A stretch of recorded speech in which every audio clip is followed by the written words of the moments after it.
Hi everyone. Um, I'm Abigail Munalula. So the past few days I've been feeling lonely. Everyone feels lonely. It is normal. You will feel lonely. You have to feel lonely. My goodness, you need to be humbled sometimes. Now, for me, loneliness is something that I feel very rarely, very occasionally. I'm very grateful that that is the case.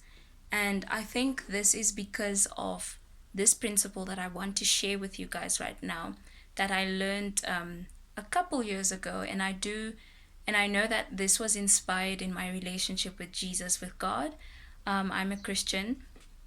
And yeah, this principle is basically if I'm feeling like if I'm feeling lonely, most likely my relationship with myself is it's just a reminder to come and cultivate my relationship with myself. It's just like when you're hungry. Yeah, it's just like when you are hungry, right? Your hunger is going to tell you that it's time to eat now. It's time to make food for yourself. And why? Because your body needs nutrients. Loneliness for me, how I understand loneliness is it is a need that is crying out that hey, I need attention. I need you to meet my needs that only you can meet my needs.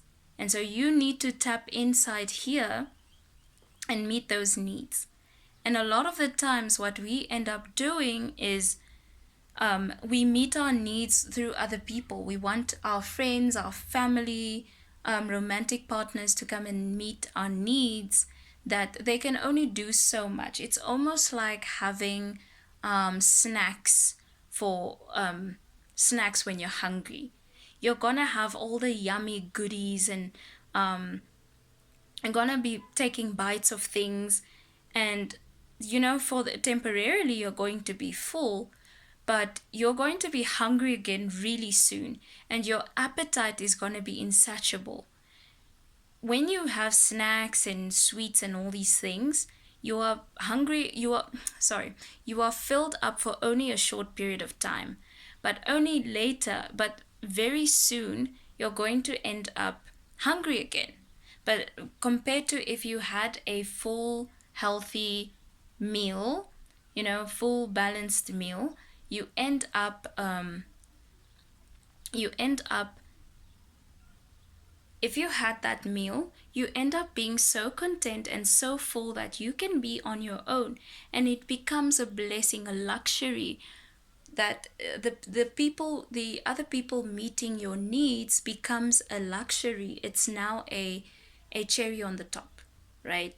So that's how I view loneliness.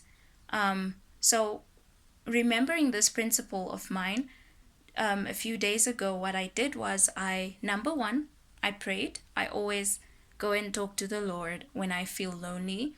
He's the only one who can fill me up, right? He's the only one whom I cannot be separated from.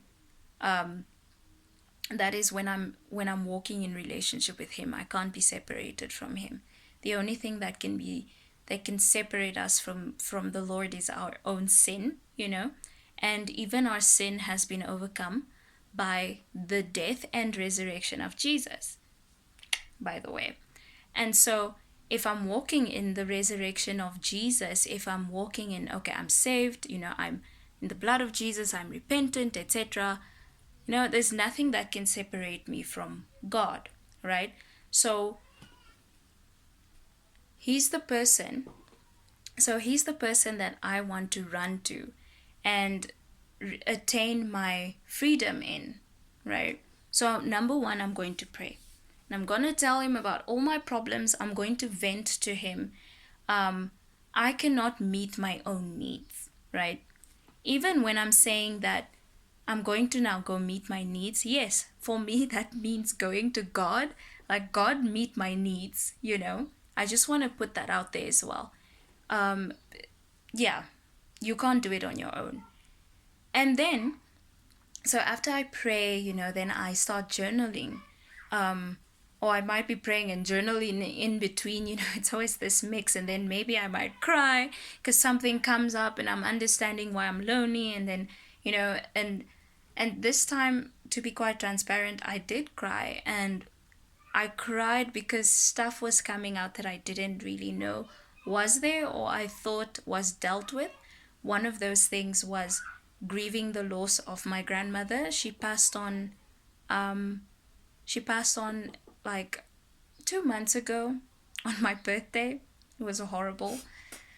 So yeah, um, after doing that, praying and all of that, asking the Lord to fill me up, etc. I also sat there and I could then remember the commitments that I had made with myself. And now this was now my opportunity, my chance to meet my own pending commitments, tasks for my own life, things that I said that I would do for myself, the promises I made to myself. Then I can then do them. We are human, and sometimes we will fail at meeting, showing up for our meetings with ourselves, and or we may delay to do it, right? But there's no condemnation. One can then, like, not from a place of self-hate and all of that, we forgive ourselves, and one can be like, oh, okay, there's this now, let me do that now. Like, oh, Abigail, you always wanted to go and check out that new bookstore or something like that. I don't know. And let me take you. Let's go there. Let's go. Let, let me go and allow you to have this experience. Or you haven't been knitting lately. I love to knit, you guys. And so, oh my gosh, let me knit. Or, Abigail, you've not finished that book that you were supposed to be reading. Go back and read the book. And I was inspired to share this when I went into my notes recently. I went into my notes. In my phone, I have this, in my notepad in the phone, I like to note down what I'm reading in a book. And I do like homework and exercises and all these things. And so I went into this particular notepad in my phone, and it was so amazing to see. Like, I was reading what I was reading from this other book, like what I'd written down. And guess what? The book had me write down, um, it had me write down things that I was not happy with my life and things that I was happy with my life and how I wanted my life to look like. And what I thought was standing in the way of those things, and perhaps ways that I can get that. And it was so amazing for me to do that.